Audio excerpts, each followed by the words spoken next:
In this tutorial, I want to finish the iOS app that I built with the iTunes Search API. And in particular, I want to show how to push to a detail view for our albums. Because right now I didn't create any detail views. So this is on the left side, you can see what I built so far. I have here buttons where I can search, which I can use for my search terms. So it places in the search bar and I start multiple network requests for songs and albums. And actually if I saw, because I added some filters so it doesn't show movies if I didn't find any movies, and also showing you some movies. So on the right you see my iPhone. So this is the actual iTunes search app. So this was very similar and I can search for this. Same happens. It places in the search bar and starts searching. So we have one section for songs. So this is this. I simply didn't use the right text fonts, I guess. And obviously I need to work on my formatting for the pricing. There's also some other formattings. So if I go in the actual view that we are going to build today, this is the detail of the album where you see more details about the album. So again, on the top it's the name, the artist, then there's here also the release date, so we need to work a little bit on number formatting. Again, I would need to here do this proper price formatting. In order to see the price of all these tracks that belong to this album, I actually need to do an extra fetch request. So when we push to the detail and we want to show the details of these albums, I don't actually have information about the song. So we need to do another fetch to get all the songs that belong to this album where we have an ID for this album. So we need to create another query specifically for this case. And the other thing that we have to format, so in this down here you see the list of these songs, and it is actually formatted in a way that I said earlier in the last tutorial we don't need. And actually it's like a table. It has each column, it's like a column alignment. If you see the first column numbers, they are aligned to the edge, to the trailing of these numbers. The next column starts with the leading edge. Then we have these numbers, and I assume they are aligned center. And then we have these prices. Okay. So this is the view we need to build, and I'm going to use a grid. This is a new SwiftUI feature for iOS 16. We can also try to do it first without it, and you will see why this grid is quite useful. There's a small disclaimer. The iTunes Search API has its quirks, and we will see one where they, when we search for the songs belonging to the same album, that the JSON they send us back is not nicely, the data structure is really bad, which will give us a lot of decoding errors, and I need to do some workarounds. Usually this would not look like this. Just saying, this would need not be the normal workflow, but for our purpose to work with API in a SwiftUI app where we use multiple screens, and depending on what we select and on which screen we are, fetching more data, it's actually quite enough, this API. For an app that you want to ship is probably not a good one. Let's start working on the album detail view. Okay, a short recap of what I have done so far. So on the very top level I have my content view with a tab view inside. I did start in the very beginning with more easy, more simple screens, like for only searching for albums. And I'm going to continue working on the search tab because this is where I have this more complex search. And I'm going to go to this just search for albums. And I'm going to add a navigation link when the user taps on one of these albums to go to the album detail view. So first I'm creating an album detail view in my album folder. This is SwiftUI view, album detail view. The information that this view needs is the album. And in the preview, I use my example that I attached here in this, that I generated with this example function. Maybe just for now, I'm displaying in the album's collection name. So I have a way of seeing that I pushed correctly to this detail view. Now I have to decide where I want to attach the navigation link. And I actually need to go where this cell was. So in the album list view, okay, maybe I go step by step. So in the content view, this main part was in the search view. In the search view, I had multiple sections, or actually these lists. So maybe we start by attaching it to the list style. So this was in the case I selected albums only and the album list view. And here, once this is stopped complaining again, and I'm going to use for the preview the example for this view model, because that has one data. Okay, so I have here in this view a list of all the albums that we fetched, and each of these cells is displayed with this album raw view. And I'm going to wrap this now in navigation link, destination and label.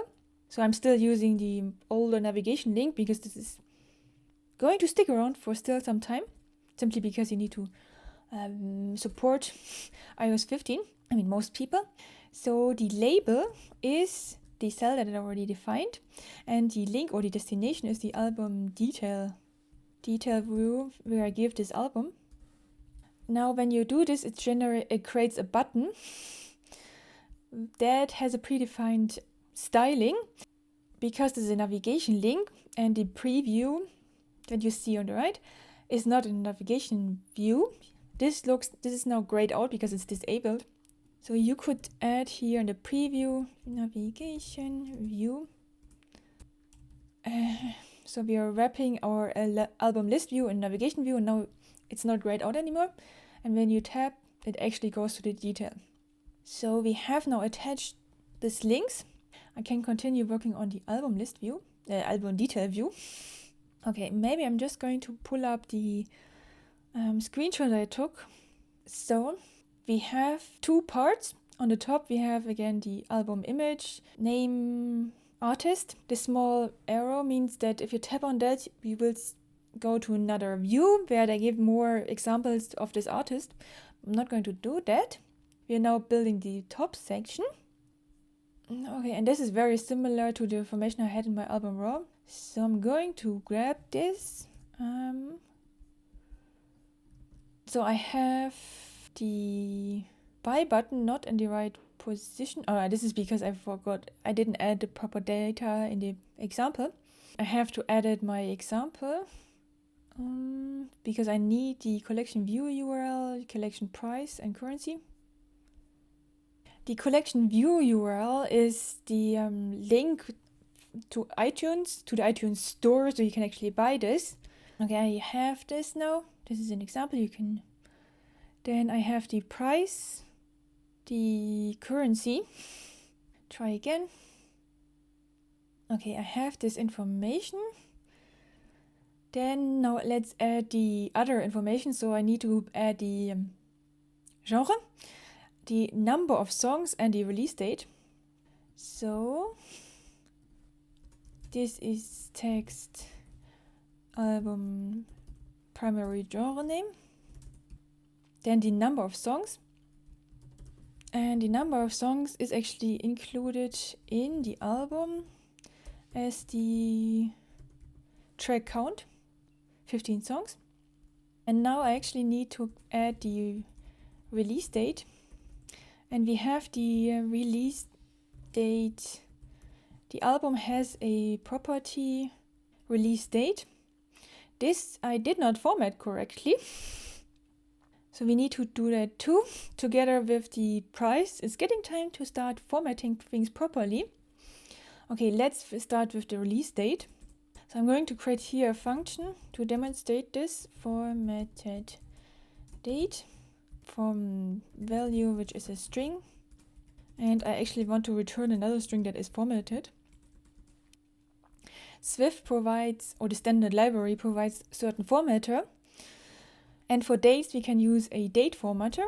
And actually, I need to have two different formatters because first I have to take the string and create a date type of it. And I need to tell the formatter how to read the string value that we got from our server, from the server. And then we need to have a second formatter to convert the date back to a string that I like to have, which only consists of the year, month, and day. So this is my date formatter getter. So this is a date formatter instance. Now we need to, this date formatter has properties that we can set to say what we want to actually read or how we want to read this. And one of them is a date format where we can give a string. This is basically the information of how this looks like. Maybe I should have used the value we had. This. Just going to grab this for now. Put it here in the comment so I know how to read this. So the first you see year, and the shorthand side for this is year. Then the next one that comes is month, so capital month. Then we have day, 2 Ds. Then we have just a T, so this is in signs. So in this, it's not quotation mark, is it quotation marks? Well, this is the T. This I would also need to do for the last one. So the last one is also in this quotations Z. And now I only have this, the hour, minutes, and seconds.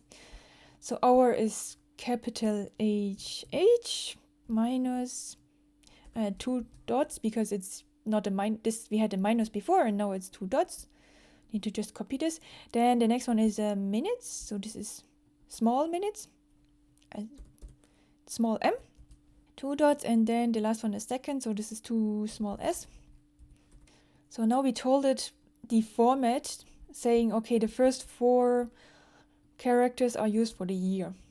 Then we have a dash that you're not supposed to use, and then there's the month, and then there's the days that we want. Okay, now we are trying to use this formatter to generate a date type. So this is the date I wanted for my date formatter getter. And it has a function date from string. Now I can add here the value that we had. And hopefully this is successful, which if I say hopefully it can fail or it can just not work. Maybe my format doesn't match, which is why this is now an optional date. So, and what do I return here if I'm not successful? I'm probably just going to return an empty string. So I should definitely not continue. I use a guard statement, so guard else. So else means if I wasn't able to generate a date, then I return here directly or early an empty string. And now, after the guard, we know we have a date, and I can continue creating another formatter that has the format that I actually wanted. So this is my date formatter. This is a date formatter. Same game, I can now here define what kind of format I want to have. I can also give here the string value of the format I want to have, but it's actually different depending on the person that's running my app. If you run this in German, the format would be very different than for English. So we actually want to use the locale the locale of the person who's running this app or on the device. So I'm not using the string values. I'm telling the date formatter to use the locale and to use the locale.current. So this is the one from the device, seen by the language settings and time zone settings and, well, from the settings. The next thing that you can decide is, do I want to have a very short form of this date, like month? Do I want to have year, month, days, or do I want to have the hours? For this, we can use a date style, and you can say full, medium, or long, or short. I already tested this is medium. Okay, you probably cannot read this. So if you tap on the medium, you see an example where it's, for example, just saying November 23rd, 1937. So this is something I want. And then there is, because I don't want the hours, I'm going to say the date formatter. The time style is none, because I don't want the hours. And now that I have this, I can use the date formatter to generate a string from my date. And I need to return this. This is the one I want to return. Okay, maybe we should just try this out. So instead of here using the album release date directly. I'm going to use the formatted date, and I'm using the release dates in the album. I have a plus here. Why do I have a plus? So now you see we only have the month, day, and year, which is the same format as here. I have now a format that I'm happy with, and we can continue with the next formatting. And this is since we're already doing the formatting, and this is the currency formatting. So here, because I took the screenshot on my phone, it's obviously in euro. Whereas for the dummy data that I used, it's in US dollar, and then the dollar needs to be also in front of the number. This kind of logic I don't want to handle myself. So again, we are using one of the foundation provided formatters. And these informations are in my buy button, so I'm going in the buy button file.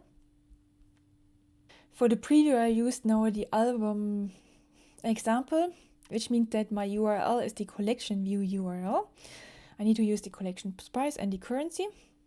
So again, I'm just using here a function formatted price, and I can return a string. So as the input arguments, I use the price, which is a double, and the currency, which is a string. The formatter we are using is a number formatter. So, and this one I can say the number style, because I want to have a currency. I can say here currency. So for example, you can just say if it's a decimal, maybe it's percentage, scientific, spell out, okay. Currency. Now, in order to say actually what currency I have, this is in the formatter's currency code. This is a string that we actually have. This is exactly what works. Now we can use this formatter to create a string from my price. This doesn't match the type, so I have a double. It needs to be an NS number, so I use the fix of converting. Okay, maybe I should not use this fix. So I need to have, because you can also create an NS number from a double, so it has a lot of arguments, and it has a lot of initializers. So for example, here one from double. So now I have a number that I can use with my formatter. So this is a price string, and I'm going to return this from this function, which is actually an optional because maybe my format doesn't work. So if I don't have anything, maybe we show nothing, or maybe I should rewrite this, because then I might not want to show the whole button. Okay, I'm going to return here an optional string, and I'm going to use actually the properties that are defined in this file. So I'm not going to use them from here, which means that I now need to deal with this optional price. So I use a guard let price is price, else I'm returning here nil. So, and I'm also returning this optional price string. Now in the body, when I have here this if statements to actually decide if I should show the link, I say the first condition is still valid. If I have a URL to go to the iTunes store, I should show this button. And if I have a price string, which I get from my function formatted price, which I then use in my text as the price. Maybe I rename this to price text. Okay, and you see the $sign appears in front of the number, so this is good. And I can go now back to my album detail view, where this is now also properly shown. I have now all the elements in my on the top section. I don't have the star ratings and I didn't find them, so I'm not going to use them. I probably just need to format this a little bit. So this text should be much smaller, there should be a gap, it should be in gray, and this button should be on the lower side. So it needs to be, maybe I should just align these HStack to the bottom side. So I can add an alignment of bottom. So this price button is going down, and I should add a padding. Then I'm going to need to make all this text smaller. Because they have a similar font, I'm just going to take these fonts out. Okay, now it has all of them except the top. I didn't want to do this. So here I'm just going to reset this to foreground color, open parenthesis dot, secondary label color, and maybe font of footnote. I usually don't know which one is which one. Okay, this is a little bit bigger. Okay, secondary label is not the right one. Label. Obviously, we could also define our own styles. And I add just a little bit padding after the artist name. So this is padding.bottom of 5. Okay, let's run this so I see more examples together. Okay, I can now tap on one of the cells, which brings me to the detail. I have my image, the album title. Okay, maybe I should have used something else. The album title, the artist, and then more details. And on the right corner, I have my price button. If you tap on that one, it brings you to the iTunes search store, which doesn't work on the simulator. I don't fill in the whole area because I'm missing here one line, but I think it's quite enough, which means that we can work on the next part of writing this table with all the songs belonging to this album, and the fun part of fetching these songs for this album. Executing this fetch request, I'm going to do a view model again, and I'm going to add this to my view model folder. It's a new file. This is a Swift file because it's a view model. So this is something that fetches songs for album. So I'm naming this songs for an album list view model.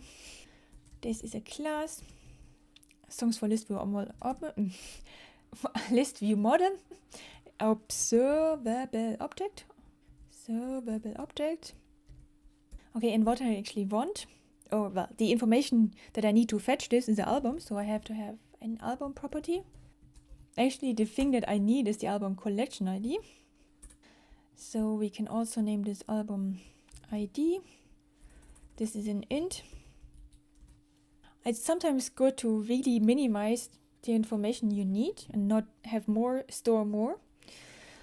Then the thing that I want to display my list is an array of songs.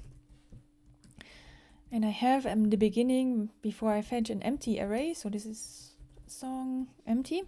Because I'm showing this in my UI, this has to be at published. The album ID I'm not using for the UI, so it doesn't need the at published. Okay, now we are complaining that we don't have an initializer. So init with album ID, this is an int, and then self.album ID is this album ID. Okay, now we actually need to write the function to fetch this. So this is a function fetch songs for album ID. This is this int. Now in the other view models, interesting enough, the song list view model, let's just check what I did in order to fetch this. And I used the service layer because I added a function there. So we're also going to use this API service, the networking layer. And now let's have a look what I defined there. So far I can fetch here the songs, but the URL that I used for this is uses the endpoint of search, where you just add the search term. So this is not the search term, we need to use a different way of URL. Okay, let's use the documentation. And this is under lookup examples because it's more, I could use the search, but it's more, reliable to use this lookup. So then it's at the endpoint lookup.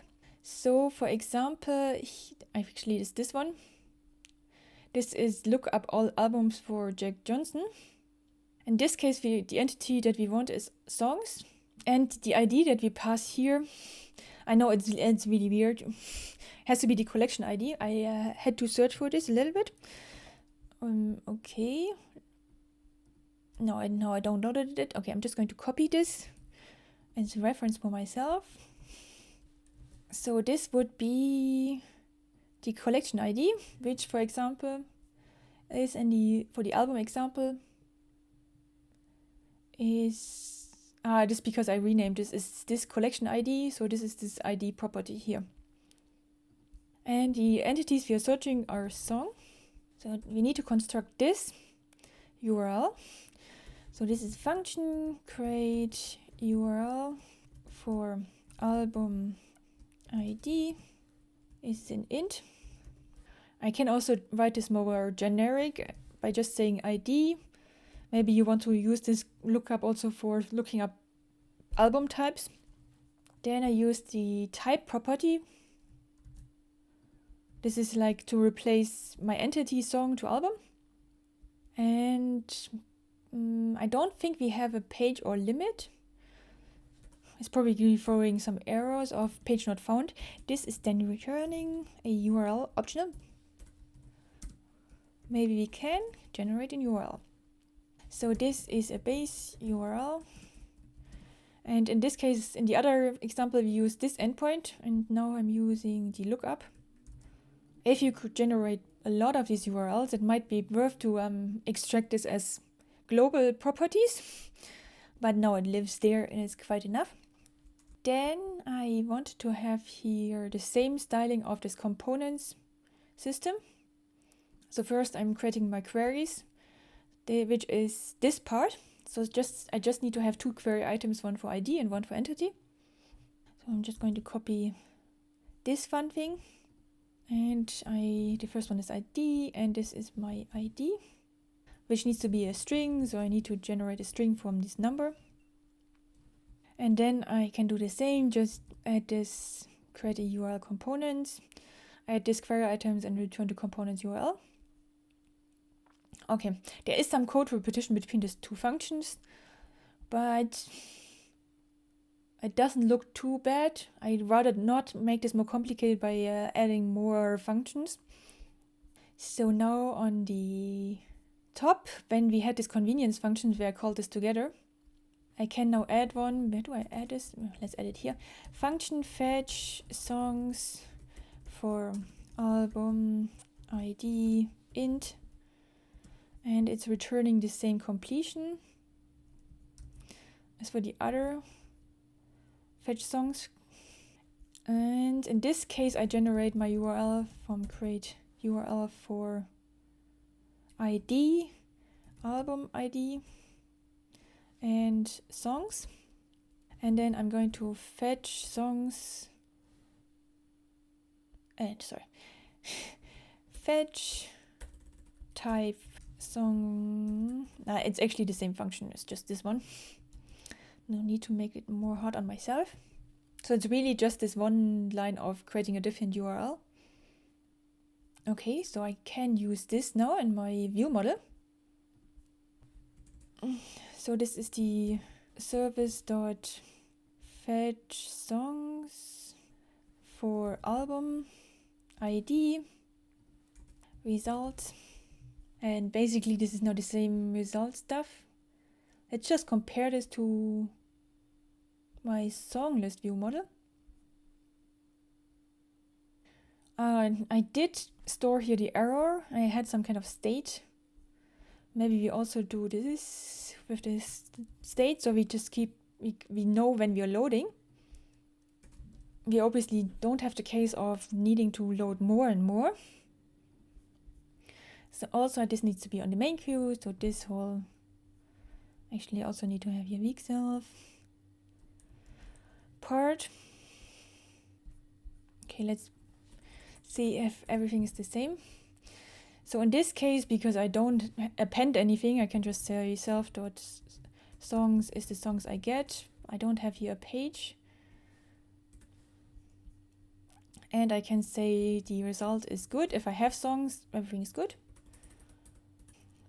I'm going to change this print statement. This is anyway more for me. Fetch songs for album ID. Maybe I just write this as a human readable text. Okay, fetched X number of songs for album ID. And otherwise, if I have an error, I'm printing the error debug description and I'm setting this here to my error state. Okay, the songs are in the results array. I really should have named this differently. Okay, now I do have all these properties that I need to show, and I have the function to fetch these songs. What we still have to do is call the fetch function, and we're going to discuss this when I attach everything. So going back to my album detail view, here I did not yet add this, so maybe because it's already getting a little bit bigger, I'm going to show the list of all these tracks in a different subview. So this is the SwiftUI view. This is, okay, in the tradition of using the same name as my view model, I'm going to name the songs for album list view. And in this case, it needs to have the songs to display, which I have in my view model, which I didn't create yet. And I'm going to create this in the album detail view because, I mean, it lives here. Add observed. Because I need to initialize this, it needs to be add state object of our songs view model. And this is a songs for album list view model with this ID. The question is when we start fetching this. I could start fetching this in the initializer and we can try this because it's actually not a bad way. So this is album. And I can set the self.song view model. This is state object with this view model. Album ID. This is the album's ID. So self.album is the one I have here, and then I set the album. Now that I have this view model, I can actually also say that in the initializer we start fetching, because now it has the information to fetch. So in my album list view model, in the initializer I can say fetch songs for album ID. Going to add some print statements because it's interesting how many times this is called. So init for songs for album ID. Okay. Yes, so I need to pass down this view model to my subview, or at least I need to pass down the song array that I'm showing. Although maybe I use the whole view model because then I also have the loading state. So this is this fun part. Only that when passing down, it's an observed object. I don't have any data in this view model yet. So I'm going to create one with a dummy song. So this is a static func example. Songs for album list view model. Let view model. Songs for album view model. View models. Songs is song.example, and then I return this example view model. And now my previewer can use this example, and we can start building this list. So for example, with a vstack and a for each of my song view model songs, song in, I can now show here the songs track number, just so because this is the first number you saw on the left. And this needs to be a string. Okay, I can now use this in my album detail view. After this h-stack, so I add a vstack, embed in vstack, and down here, no wait, after here, after my h-stack, I'm calling this list, giving the song view model. And I forgot here to add the album ID. Just going to use 1 as the default, because I'm not actually using it. Okay, and let's see if I can get something in my album detail view. I don't see the list because I'm using here the fetch.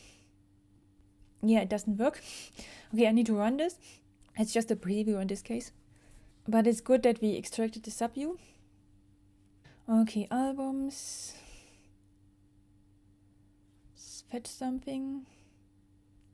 And now we start to see some problems because of this API. So now it's going to go, now you will see the dirty hack. In order to show you why this is, when we generated this URL, so I need the URL to fetch manually this JSON. So I'm going to print URL.absolute string. Okay, I have this string going into your favorite browser, pasting this in, it's downloading.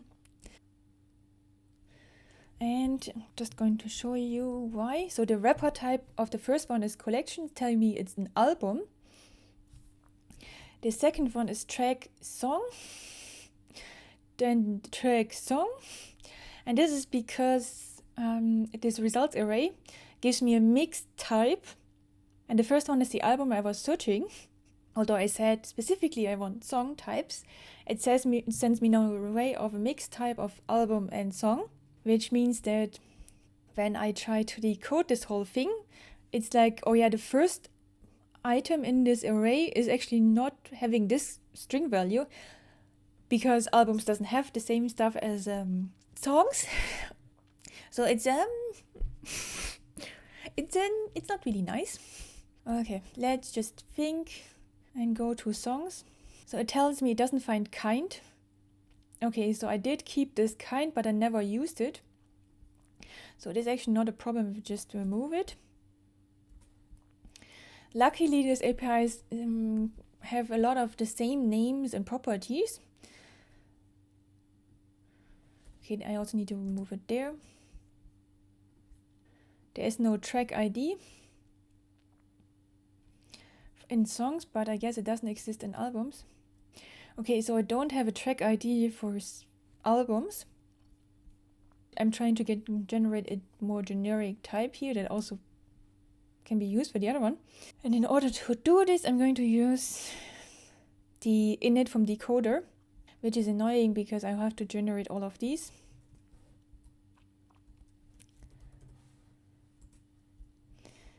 Luckily, for me,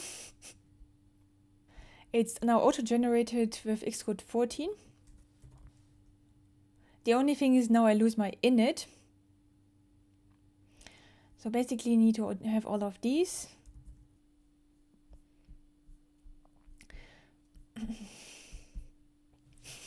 Okay, now after this tedious work of rewriting the initializer for all of the properties, the main reason I did this is because now I have in this decoder the choice of what to decode here. Maybe I just need to run this again to remember what I actually wanted to reset. I think, it's the ID. So here it says it doesn't have a track ID. So where is this set? This is for the ID. So here, instead of saying decode, I'm going to change this to decode if present. Now it returns an optional. And I'm going to do the very hacky solution of setting this to 0. So let's try, because now then the decoded album will be just 0. I'm going to throw this away anyway.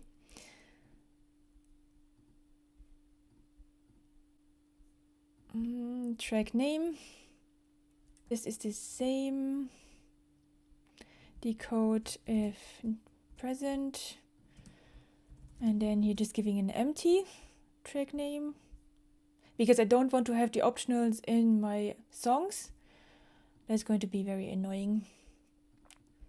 Track for you URL. Decode if present.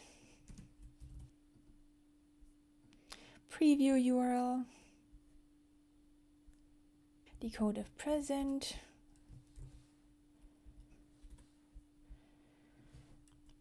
Otherwise an empty string. Artist view URL. Artwork URL. I guess the other ones also not exist. No, they will exist. Just this one was the one with the smallest images.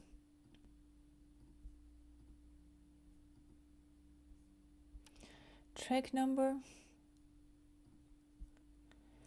I guess I give it an otherwise in 1. Default of 1. I mean, we're moving through now the whole JSON. And we did it. So obviously the first entry here is not valid. That's clearly not what I want. Okay, I'm going now. I think I managed to do my JSON now properly in the view model. Here. When I get this, I actually want to drop the first one. So if you can say var songs, because I need to change it. Results. This is the song array. Songs dot. And I have to remove the first one.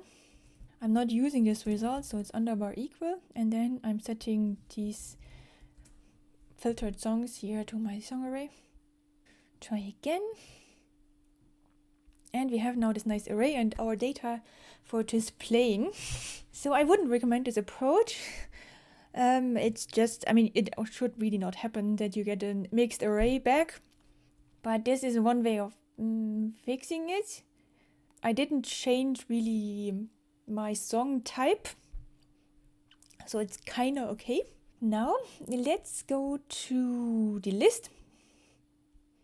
So here I have my first row, this track. Just going to go back to the information. So the number I already have. I need the title, the duration, and the buy button. So this is an H tag. So this is the text, songs, track name. Then there is the song track time in milliseconds. This is in int. And we need to actually format this. It's small. Now I'm going to do, this is the last one of these formatting things. So this is the function formatted time, duration from time, and int, and we are returning a string. So now in the text I would call the formatted function and give here my song's track in milliseconds. After some investigation, I found the date component formatter the best. So this is the formatter. A quick Google search that brings you to the right Stack Overflow entry. Date component formatter. Okay, and the other thing is that I'm going to also work with interval. So you can, because this is a time interval.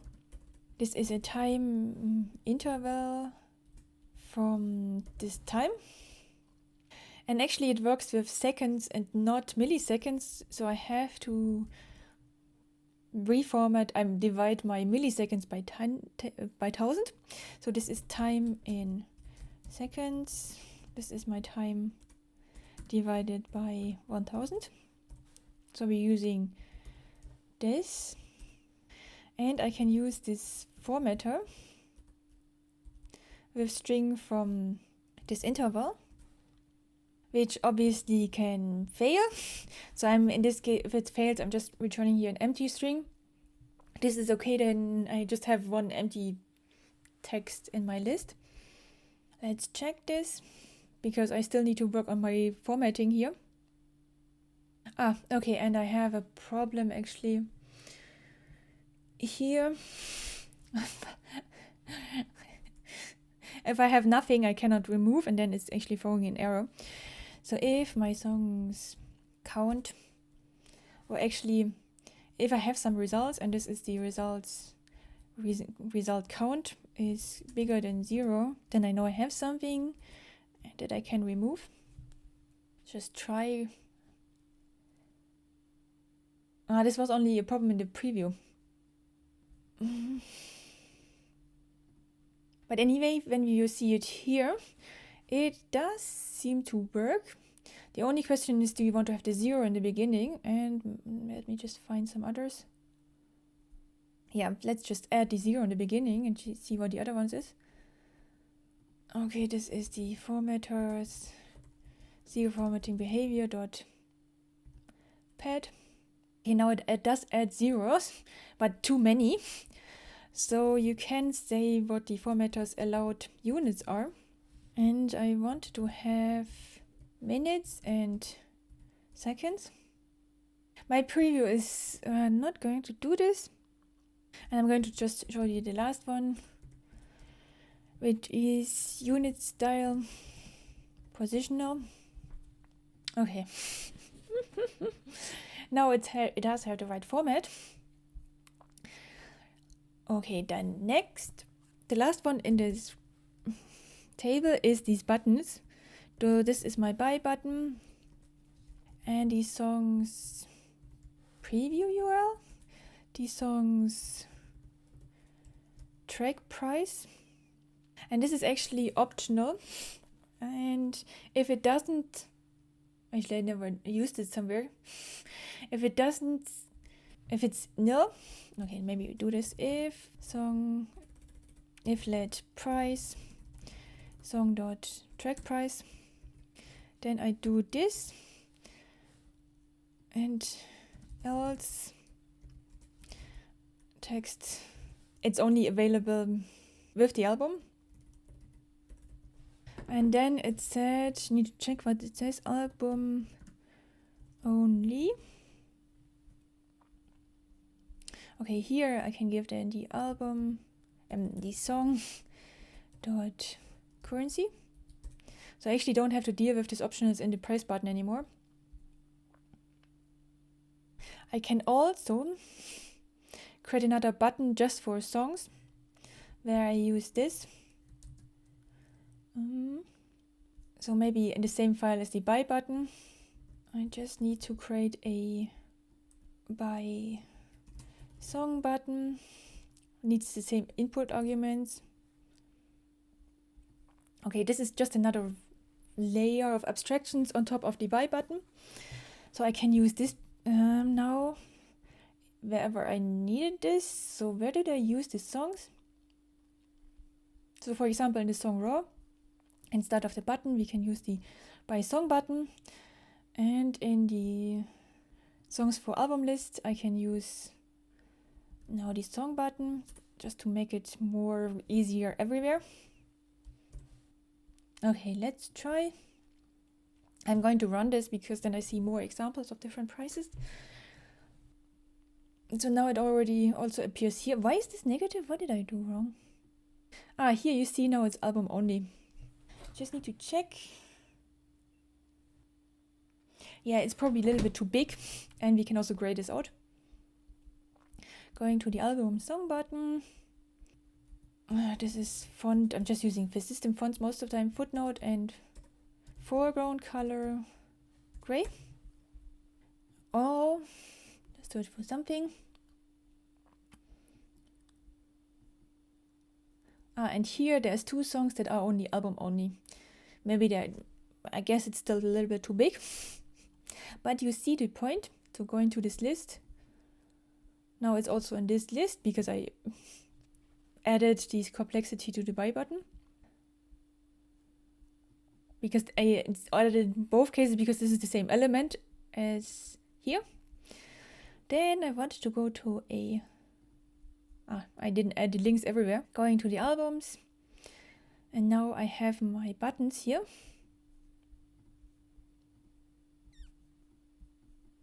And this is actually not scrollable. Okay, there's a lot of things wrong. So let's make this a scroll view. Because that's also what needed if you want to do this programmatically scrolling. Songs for album list view. This is a scroll view. In this case, I don't really care if it's VStack or lazy VStack because it's not a super long list usually. And also you don't load anything, all the data is already there. It's not a big deal. Maybe I should add here some spacers because it was on the edge, and then I need to have some padding. So around the VStack, I add a padding. Now my preview is on strike. Okay. I don't have my button. What did I do for this example?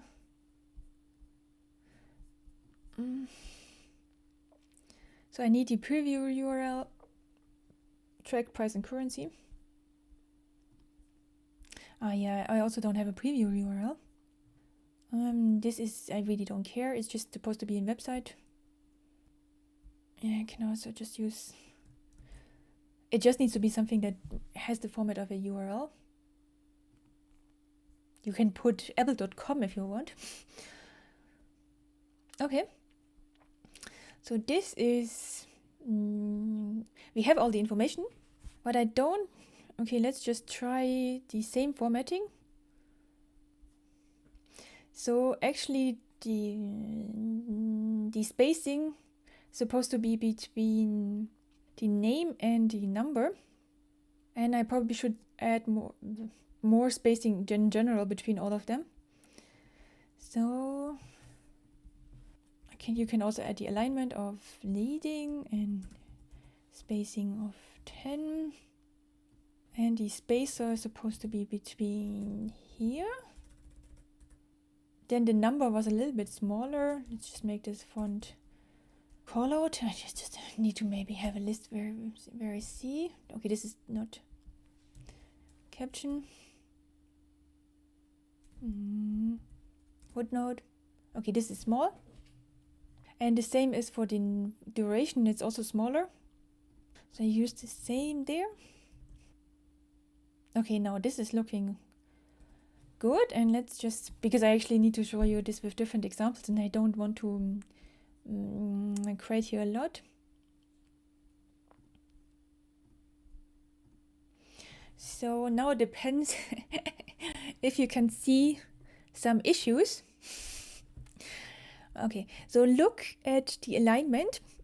So for example, the beginning of the title. Here with this one, it's offset. This is because 10 is larger and it pushes this over. 11 is narrow, so the hello goes in. The same is here with these numbers. They're pushed because of the spacers in the middle. They're pushed outwards. So the beginning of the 0, so they're aligned basically to their trailing side. But I would prefer to have them in the center. Now you could do some hacks of adding fixed frames. So for example, I could add here a width of 40, I don't know. Maybe 20. No, this is okay, let's do 30. Because actually it needs to be larger, so let's change this example to have a track. I'm just going to create another example. So this is example 2. And so one idea is this. And I actually just want to change the numbers. So the track price is maybe 99 and 129. So then this view model gets here 2 song entries. I probably should have done this simpler because you can just give the list here instead of this view model. You can also use different things. which reminds me that I didn't actually add some stuff for having a loading. So if my song view model state is loading, I'm going to show a loading indicator. Progress view style, circular, and else I'm showing this. It's the track number, not the ID. So one of them is 1 and the other one is 10. And maybe I change the duration to... Now I would need to know how to do this. Okay, I'm just changing random numbers. Cannot think in milliseconds. Okay, this looks good. Now I have some information. So I'm in the selectable preview. So the alignment, because I set the frame to 30, is actually center. And it needs to be aligned to trailing, which means that my stack is a little bit too long. So let's do 25. Yeah, it's getting a little bit hacky because this really depends on the font size. The text I can just leave like this. Okay, I have to run this because there's actually still something that I didn't say, and that was the question of when to start this loading. This bug is actually good because it reminds me of important things. Okay, so we have now our numbers aligned, our text is aligned. This is still not center aligned, so you could do the same and add a frame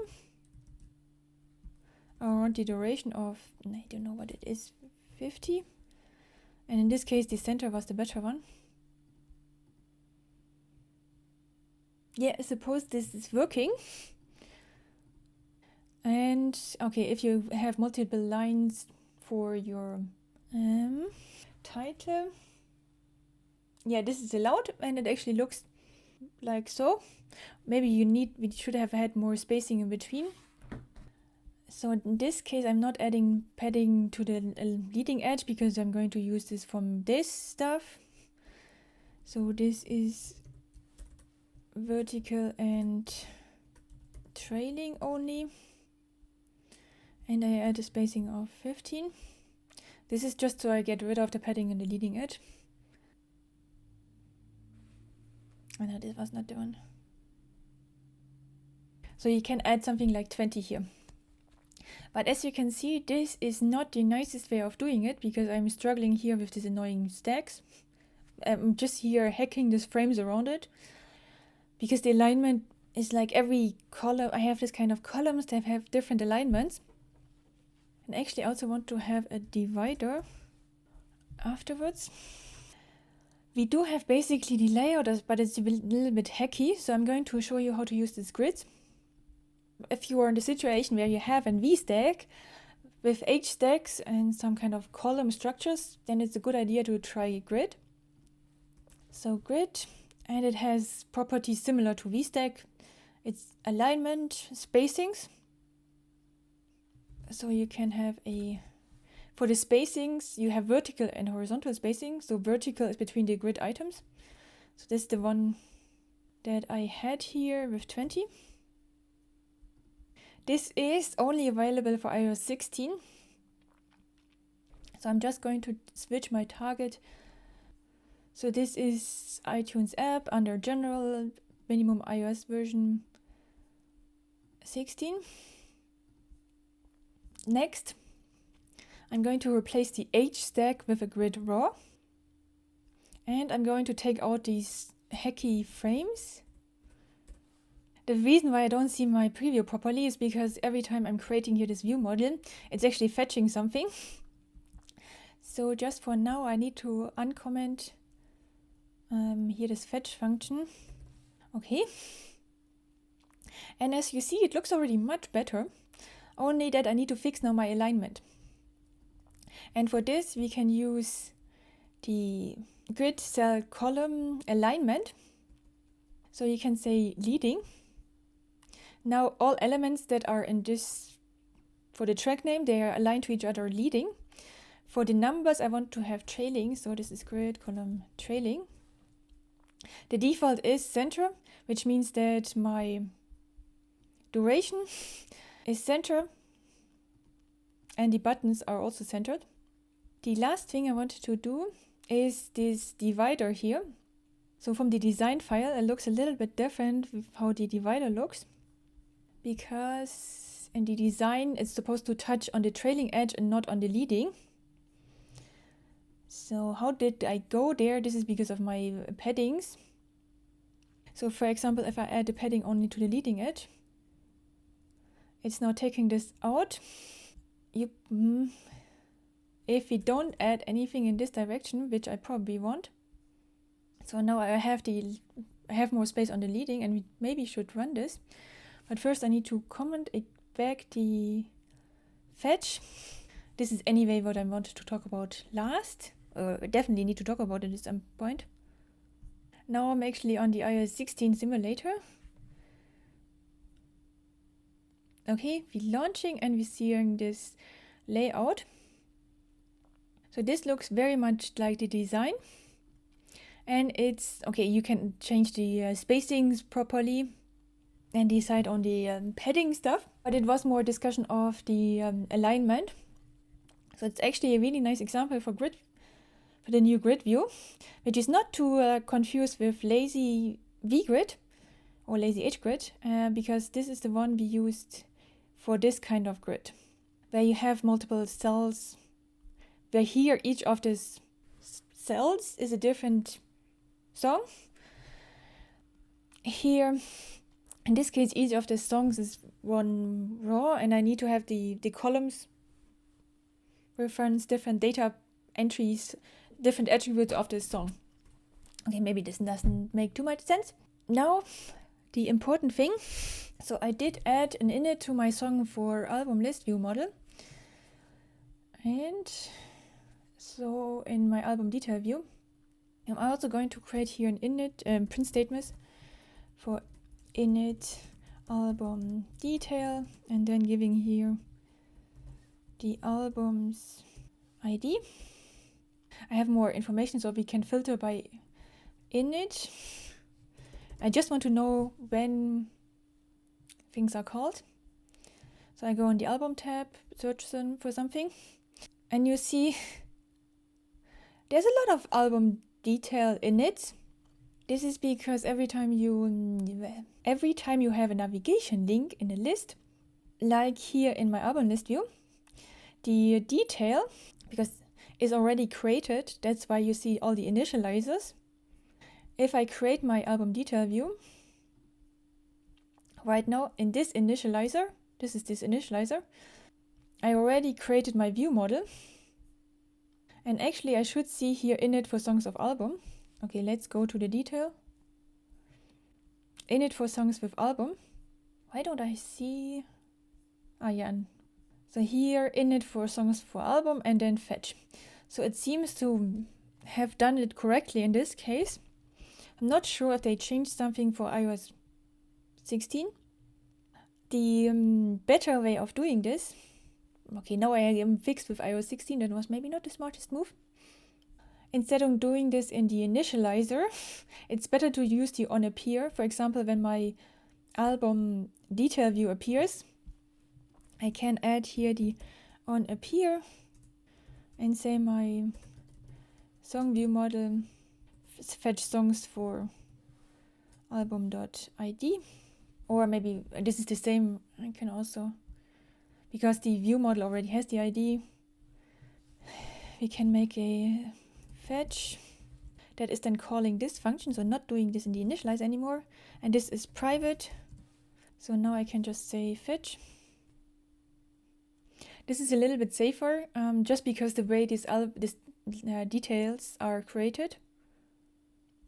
Now when I go to the detail,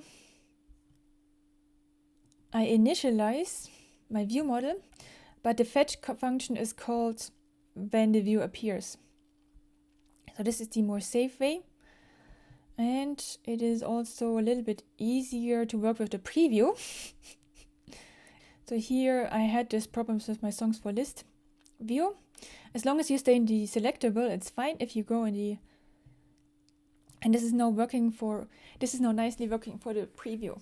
If you use navigation links and you trigger fetches in initializers of views, it's a little bit risky because then you might end up fetching a lot more data than you actually need. It's better to use onAppears for this. But you saw we had this onAppear for our details now, and also for when one of these properties changes, for example in the search view. When the search term changed, then I also used here onAppears on all of these views to propagate this data when I change between these tabs. When the data changes, I'm also using here these onChanged to link all these view models, or to link data between a property that is owned by the view and view model data, which then triggers some fetch actions. So please remember to use onChange and onAppear in order to start certain actions that are very expensive. So please take advantage of onAppear and onChange to connect the data flow between different parts of your application. So I'm going to wrap up now. This is the end of the iTunes Search API series, where I built an app with this slightly hacky API. This has the advantage that you see some of the things that can go wrong, and also in some cases, because the documentation wasn't there, usually there is some kind of pattern that are always present with REST APIs. You can find the final project files on my GitHub in the description box. If you want to support me in my future work, you can leave a like and subscribe, or also consider buying one of my courses. If you want to learn more about grids and lazy stacks and scroll views, you can have a look at my SwiftUI course, because there's a lot more examples there. Thank you for watching. Until next time, happy coding.